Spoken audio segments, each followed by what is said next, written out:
The muscadine grape is native to the southeastern United States and was the first native grape species to be cultivated in North America.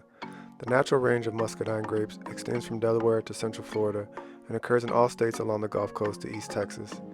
In nature, it is typically found in dry upland forests with especially sandy or rocky soil, swamps, roadsides, and thickets. It is the most common and familiar grape.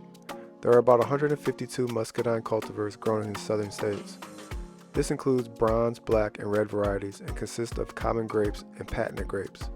Muscadine grapes are large and have thick skin, but are good for eating and winemaking due to their sweet, pungent flavor. The grapes appear singularly and not in clusters. The grapevine planting should take place in an area of full sun with well-drained soil. For maximum grape production, the vine should be in full sun for most of the day. Shaded areas reduce fruit set.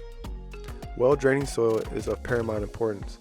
Vines may die if they are in standing water for even a short period of time, such as after a heavy rainstorm. The best companion plants for grapevines are cover crops, berries, and oak trees.